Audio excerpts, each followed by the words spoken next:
Roundtable for Education. Thank you guys once again for joining me for Coach Tashe on Tuesday. Once again, I am Tashe Williams. I am the program coordinator for Next Generation Scholars in MBRT in Wicomico County, Maryland. So today is a very special day for me. I've been thinking about this and I've been just really excited about this for quite a long time, because today I actually have an opportunity to speak with some current and a former college student athlete. And so, which is huge, because I'm sure, you know, as opposed to me just talking to you guys and talking at you guys, from week to week, it's always good to hear, you know, from someone who's actually been there or the people who are there. Like I said, we have three either current or former student athletes. And what's also neat about that is that they all represent the bracket of the NCAA. So when I say that, so we have Division I, Division II, and Division III athletes. And so I'm just going to start off really quick with a quick round of introductions. So we're going to start from Division I. And so our Division I softball player from UMBC, University of Maryland, Baltimore County, and that is Imani Dawson. Say hello, Imani. Hello. Secondly, we have Division II football player from Chowan University, Caleb Chronister. Very close to my heart. I coached that kid, the big Sasquatch. How you doing, Coach? Lastly, we have a person who is so special to MBRT and Next Generation Scholars. She is our princess, and she is also a former NCAA college athlete. She played Division III tennis, so we have Morgan Cox. So thank you so much for joining us also, Morgan. Thank you. What I'm going to do is I'm just going to throw out some questions, and it's going to be more to one person, but, you know, I'm probably going to jump around and ask other people's opinions on these same questions as well. So the first question, and I'm going to go to Imani. And Imani, what I wanted to ask you, because I wanted to ask you about the recruiting process, right? And what did that look like for you? And it's important to me to address this is because the recruitment process doesn't look like the same thing to all sports, right? So with you, I'm sure it's going to be different than football or something like that. So what did your recruitment process look like as far as you getting out there and getting recruited? So first, I really focused on my grades for one. I took the SAT a couple of times. The ACT, I think I took twice. And then in softball, it's really important for us to do camps and clinics. So we traveled to New Jersey and Pennsylvania for camps a lot, clinics a lot, and then we would go to a lot of camps at schools, like specific schools.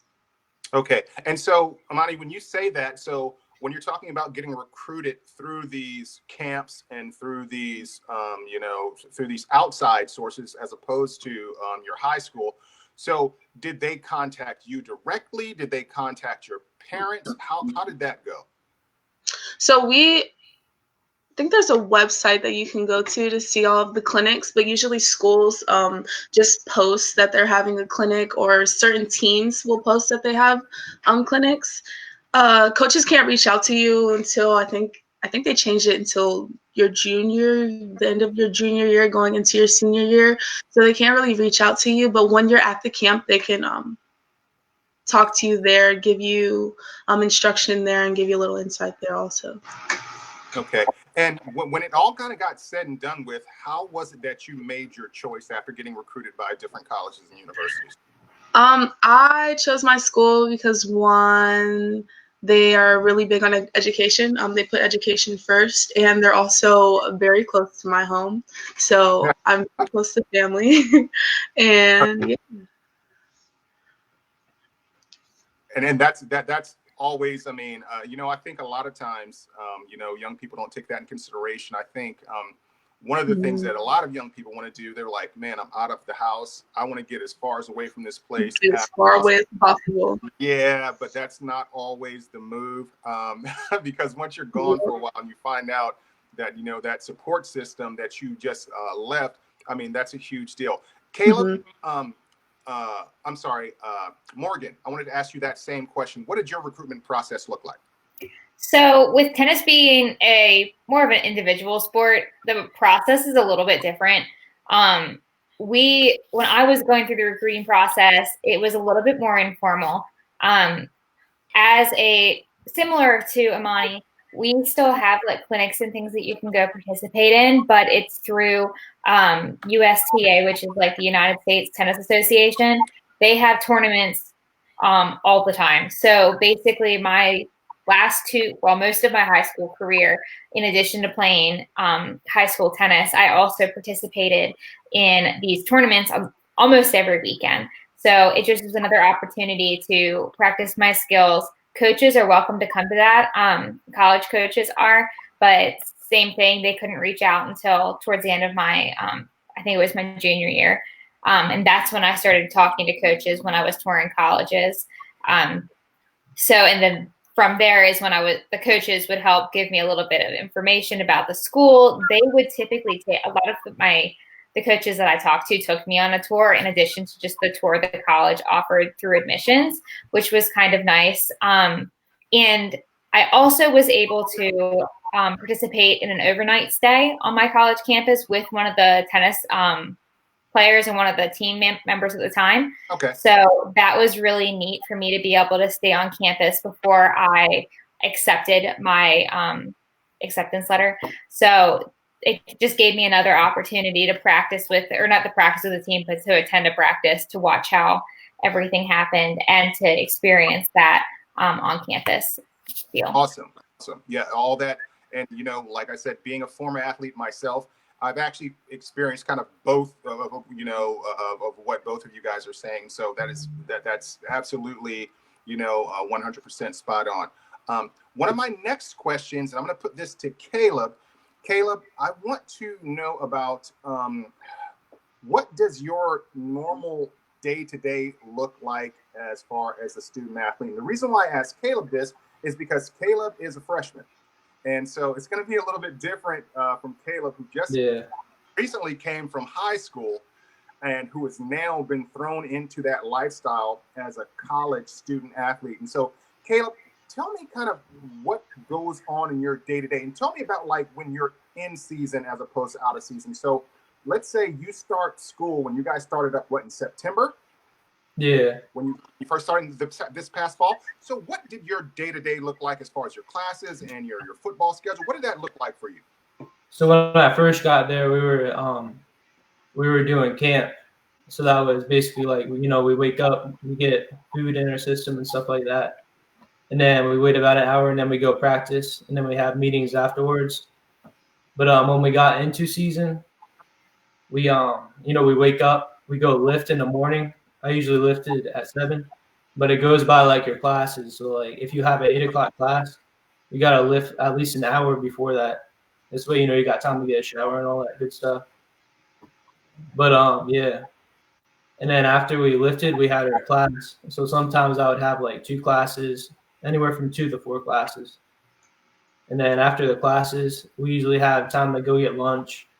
And then after lunch, we might have like an hour or 2 to be able to kind of like hang out, And after that, we go to practice. And after practice, we usually have like meetings. We have like position meetings. Yeah. Right. And then we usually have sometimes like most Mondays, we'd have like a big team meeting where we go over like the team we're going against, a little bit of film and stuff like that. Yeah. And you know what? And I'm sitting here and I'm giggling because because I remember these things. And because a lot of times, you think about, some people say, when you go into college as a student, you might be fortunate because you might only have, maybe 3 hours worth of class per day, right? You'll go from, you go 3 hours on Monday, Wednesday, and Friday, and then on Tuesday and Thursday, you have another 3 hours. But as a student athlete, really your time, all of your time is consumed. And so that's another thing. And that's why, you have a lot of turnover with a lot of student athletes who get to college and then they start participating in these sports. to where they realize it's like, wow, this is a lot of work. And Imani, I'm going to ask you the same thing because I know you're kind of in the middle of that too. So your normal, when you're in season, what does your day look like? So in season, we usually don't lift as early. We lift early on Fridays. It's crazy. The schedules are crazy, but we we usually have class. I have class usually in the spring from 8 to probably 12:45, and then practice starts around 1 o'clock. Right after practice, we either have conditioning or lift, or before practice we have lift or conditioning. So after practice we go to lift, and then after lift people usually have study hall hours, so that's the time where we get our homework done, or we just go home, try to bang out as much homework as we can before we crash and do the same thing the next day. And for Caleb and Imani, are both of your guys' study hall, is it mandatory? Yeah, for the first like half, it's mandatory. But if you have above like a 3.5 GPA, it's like optional. So if you want to go, you can go. If not, you don't have to. Yeah, ours is mandatory for people who have a 3.0 or below, I think, for the semester before. I was always in mandatory study hall. Morgan, I'm sure you weren't. So I'm going to ask you that question. But okay, and so one of my final questions is, and I decided I knew I was going to leave this last one because I know this person probably better than I know Imani and I know Caleb.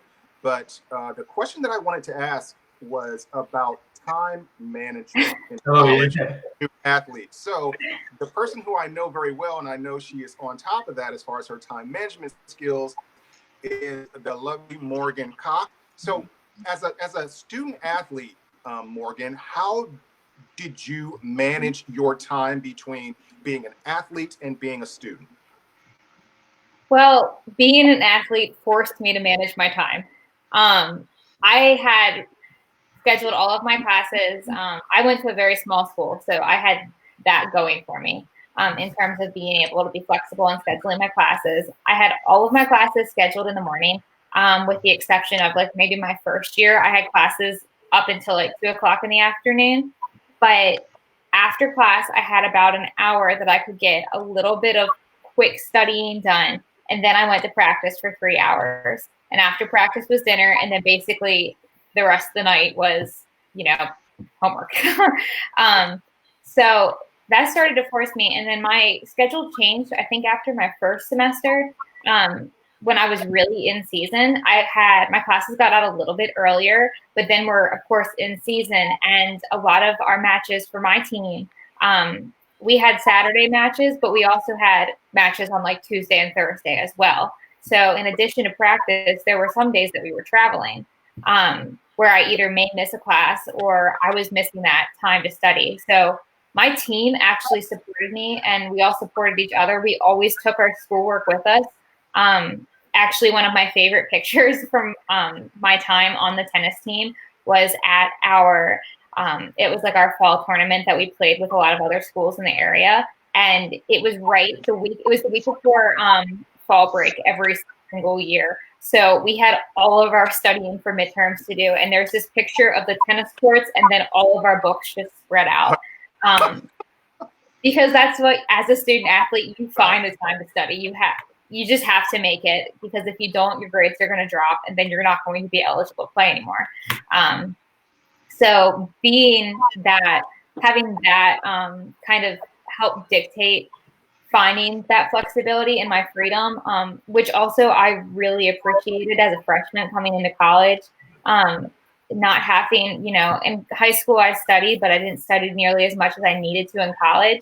So it helped. It really helped to define the time that I needed to spend studying versus being at practice or even just hanging out with friends.